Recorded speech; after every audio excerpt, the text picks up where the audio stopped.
Bonjour, je suis Yuri Burati, je suis le directeur général de la filiale dédiée aux monuments historiques pour Angelis Group et aujourd'hui je vais vous parler de monuments historiques. Mais au préalable, je vous présenterai rapidement la société. Je vous dis à tout de suite. Angelis Group est une société qui a aujourd'hui 19 ans d'expérience.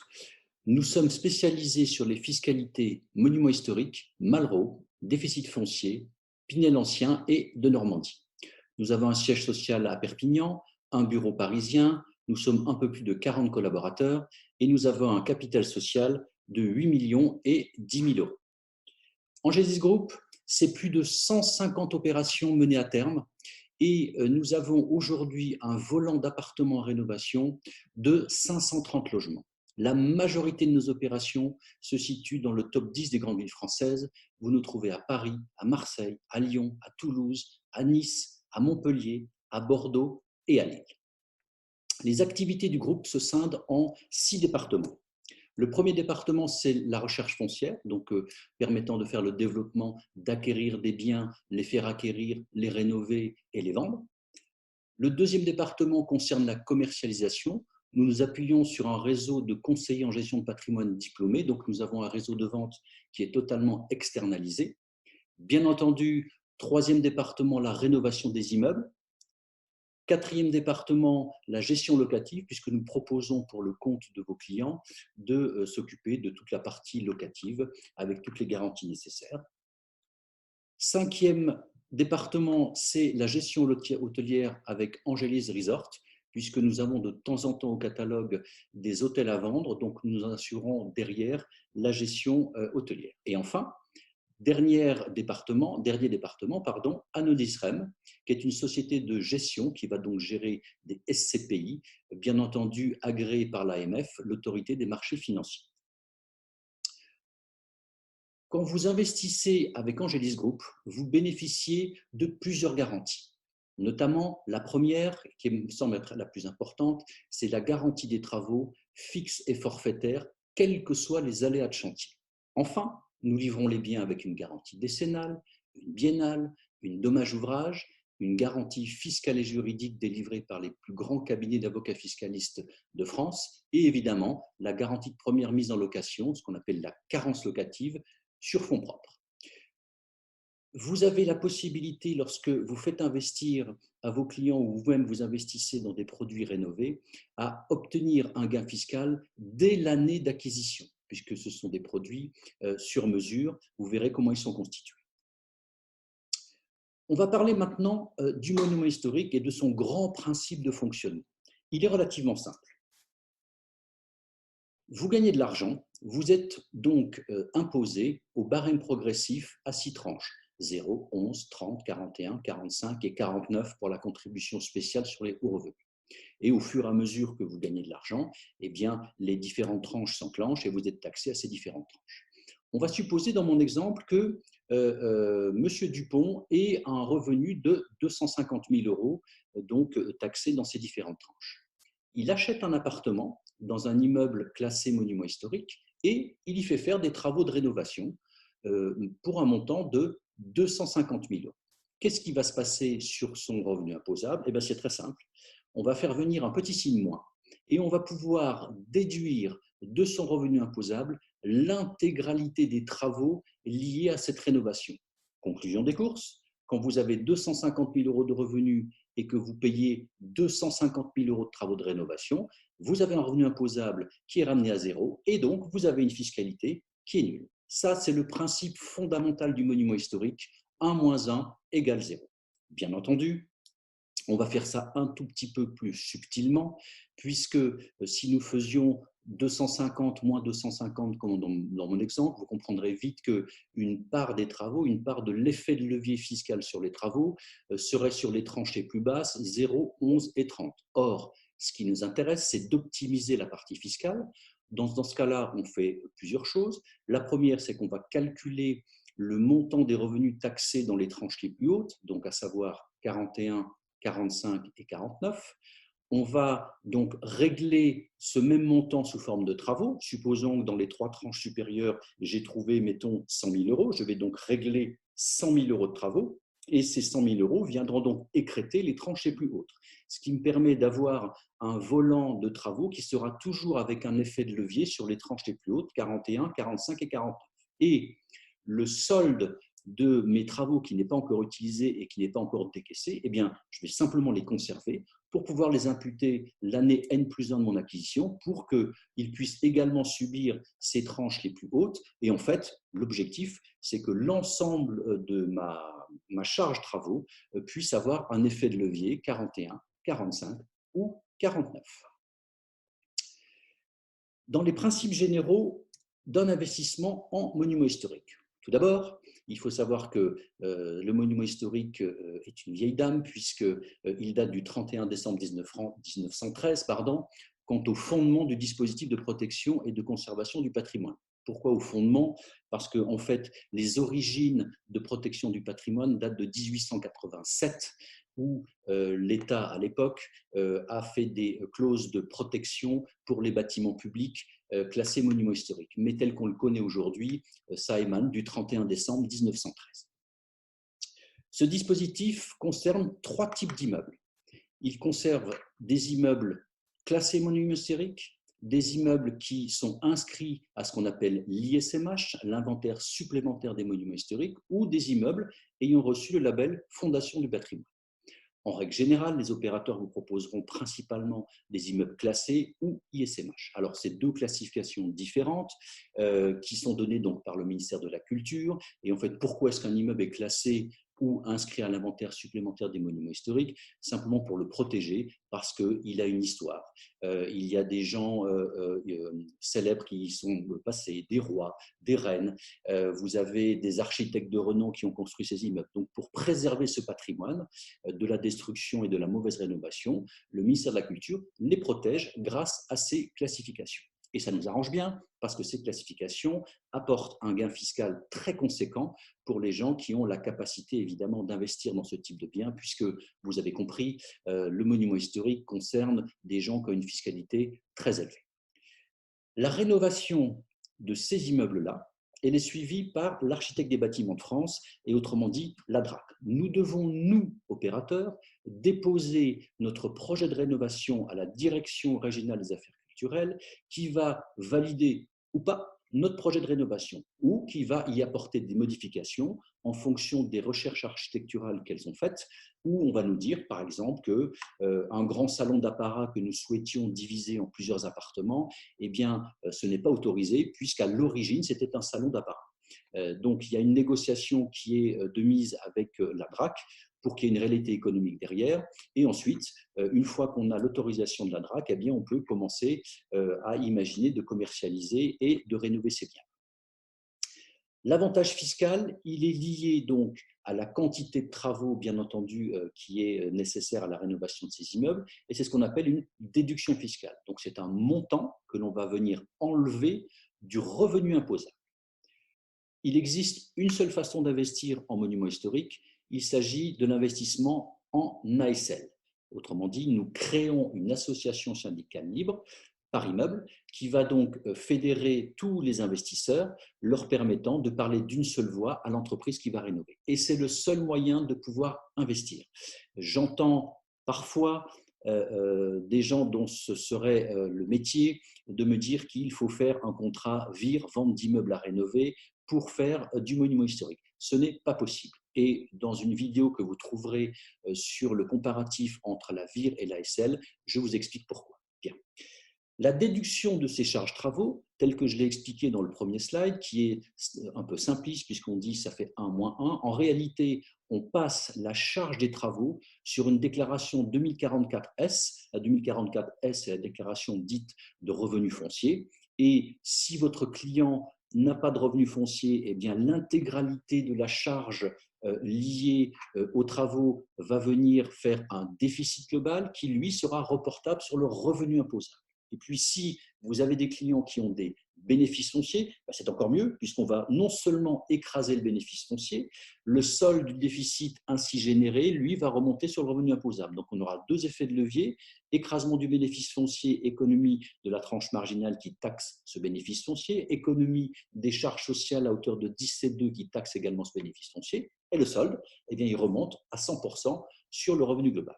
En réalité, le monument historique, ce n'est qu'un super déficit foncier qui n'est pas limité à 10 700 euros. On va voir maintenant les avantages liés à cette acquisition en monument historique. Eh bien, je puis vous dire qu'ils sont extrêmement nombreux.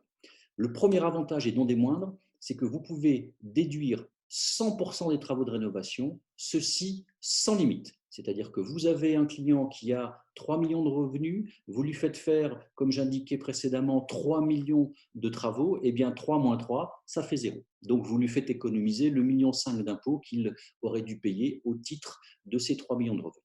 Vous pouvez également déduire 100% des intérêts bancaires liés à l'acquisition du foncier et des travaux. Donc, de temps en temps, un financement in fine pour ce type d'acquisition peut être opportun, puisque, bien entendu, la mensualité liée au in fine, qui n'est constituée que d'intérêts, est plus faible qu'un crédit amortissable. Ça, c'est le premier point. Le deuxième point, c'est qu'on utilise des intérêts bancaires pour venir défiscaliser son client. Et puis, le troisième avantage que j'y vois, c'est qu'en cas de décès de l'investisseur, eh bien, ces ayants droit vont avoir le bien financé par l'assurance décès liée au prêt in fine, et ils vont également récupérer, bien entendu, le nantissement lié au financement in fine.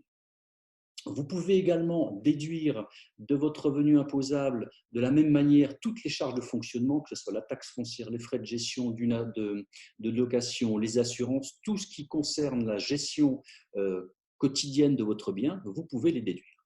Vous n'avez donc, vous l'avez compris, aucun plafond de déduction, donc pas de limite de travaux à déduire. Il n'y a pas de condition de ressources du locataire, il n'y a pas de zonage et encore moins de loyer plafonné. Et puis, bien entendu, les dépenses travaux n'ont pas de limite dans le temps. C'est-à-dire que si la rénovation d'un immeuble prenait 10 ans, tant qu'il y a des travaux de rénovation à faire, eh bien, on peut toujours les déduire.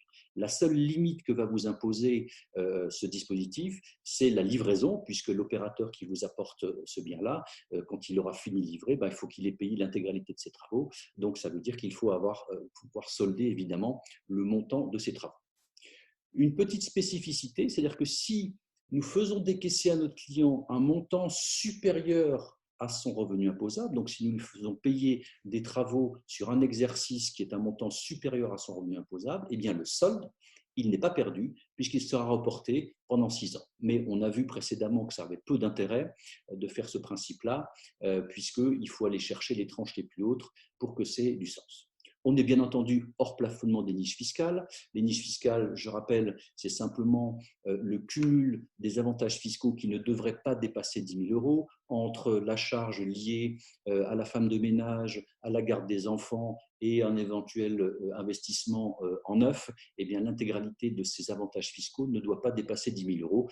Et nous, on n'est absolument pas concernés dans ce dispositif du monument historique. Et enfin, si on achète sa résidence principale dans un immeuble donc classé ou inscrit, eh bien, on peut bénéficier, à condition bien entendu qu'on y domicile son foyer fiscal, on peut bénéficier de la moitié des avantages. Donc, ça permet de se faire payer par l'impôt une grande partie de sa résidence principale. Et enfin, un autre avantage non des moindres, dans la mesure où l'immeuble est classé et inscrit, eh bien, l'acquéreur numéro 2, qui achèterait après que votre client ait pu acquérir, eh bien, gardera les avantages liés au MH, à savoir la déductibilité des travaux s'il refait des travaux, la déductibilité des intérêts s'il achète. Donc, il y a un avantage fiscal qui perdure pour l'acquéreur numéro 2. Il y a bien entendu une contrepartie à ces bonnes nouvelles, qui sont de plusieurs natures. La première, comme en déficit foncier, il faut que vous affectiez votre bien à la location nue jusqu'au 31 décembre de la 3e année qui suit la dernière imputation des charges sur le revenu global. Je prends un exemple.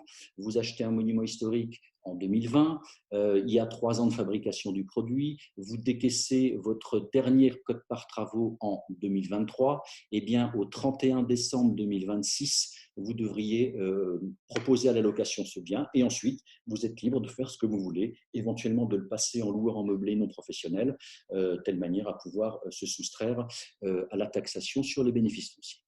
Vous avez un engagement de détention du bien de 15 ans et le compteur part à partir de l'acquisition du foncier. Alors j'entends dire que 15 ans, c'est super long.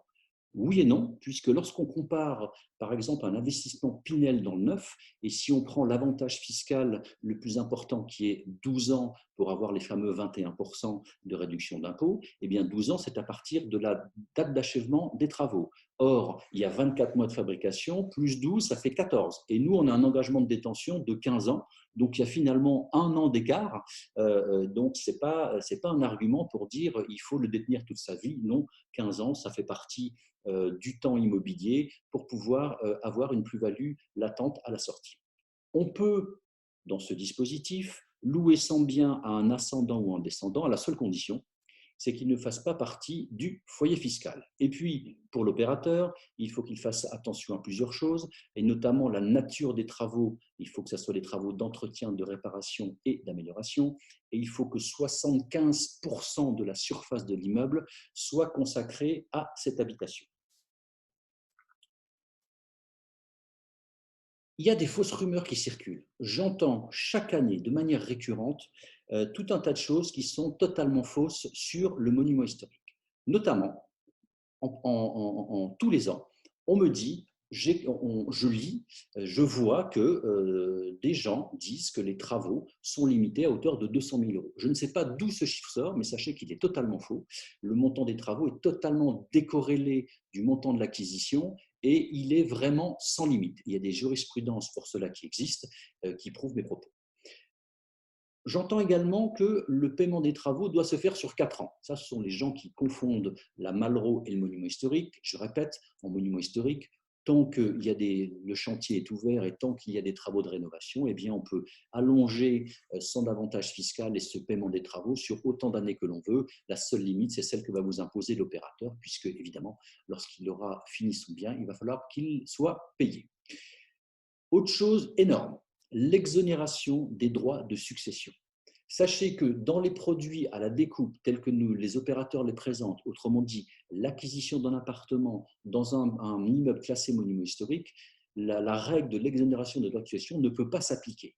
Pourquoi? Parce que pour être exonéré des droits de succession, il faut pouvoir faire en sorte que son bien soit visitable 80 jours par an, avec un tarif réglementé que, bien entendu, pour que son bien soit visitable, il faut qu'il y ait un aspect historique qui suscite l'intérêt du commun des mortels pour aller visiter ces biens.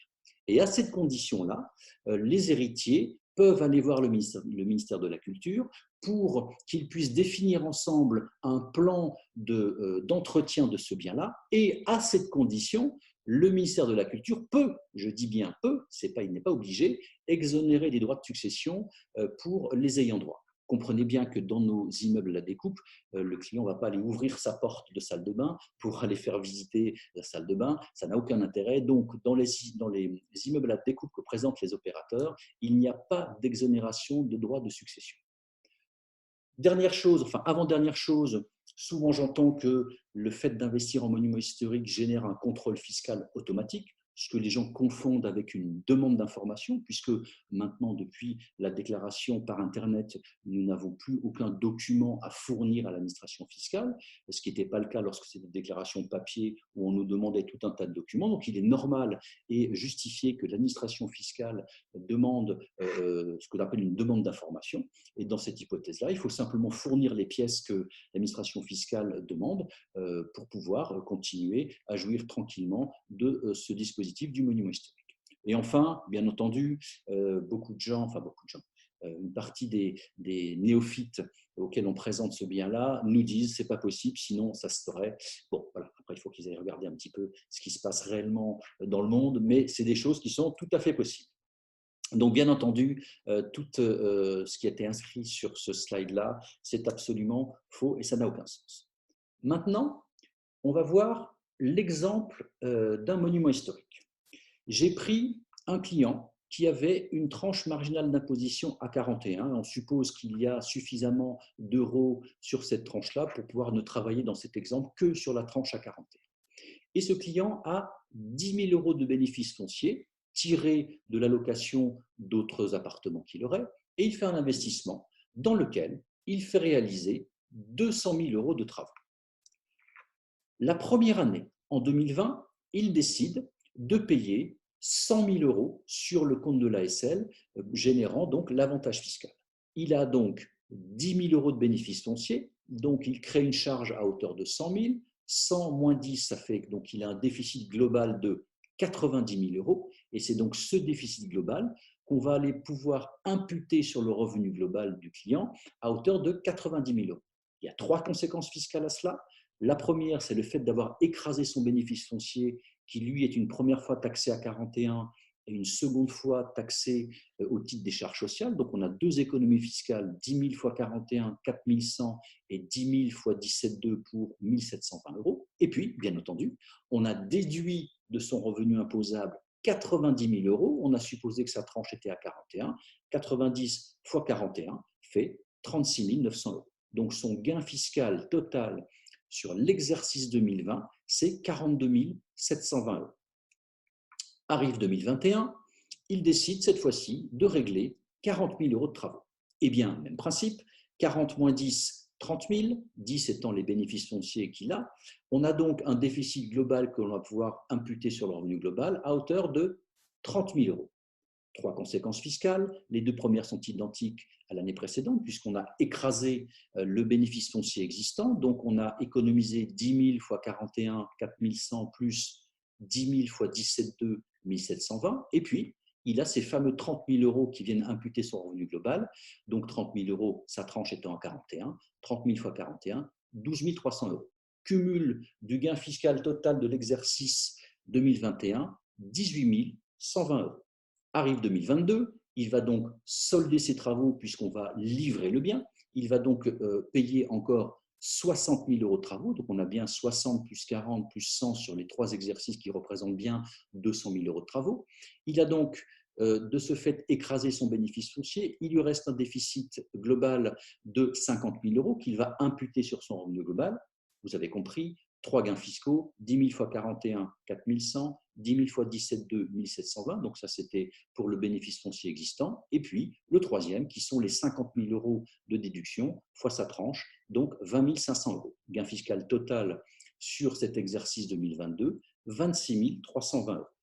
Ça veut dire que, ayant dépensé 200 000 euros de travaux, il aura un gain fiscal total sur les 3 exercices cumulés de 87 160 euros, soit un peu plus de 43% des travaux. Donc vous comprendrez aisément que plus les tranches marginales sont élevées, plus l'avantage fiscal est conséquent. Et si en plus le client final a des bénéfices fonciers et finance par l'intermédiaire d'un in fine, alors là on est sur des opérations qui sont extrêmement importantes en termes de gain fiscal. Une petite remarque sur le prélèvement à la source. Aujourd'hui, nous payons tous notre impôt mensuellement au prélèvement à la source. Et ce prélèvement à la source a été instauré pour suivre une baisse ou une hausse de revenus. Or, dans l'exemple du monument historique, on comprime son revenu imposable. Donc, c'est fiscalement, on gagne moins d'argent. Donc, il est tout à fait judicieux de conseiller à votre client d'aller sur impôt.gouv et de faire donc diminuer son prélèvement à la source pour qu'il puisse récupérer immédiatement son avoir fiscal. Voilà, je vais vous présenter rapidement nos opérations et après, on en aura fini. Nos opérations sont situées dans des petites et moyennes copropriétés et évidemment, vous l'avez vu, dans des grandes villes de France. Et puis, en termes d'emplacement, bien entendu, nous sommes toujours sur du centre-ville et on sait tous ici ensemble que l'immobilier, avant l'avantage fiscal, c'est bien entendu l'emplacement, l'emplacement et l'emplacement.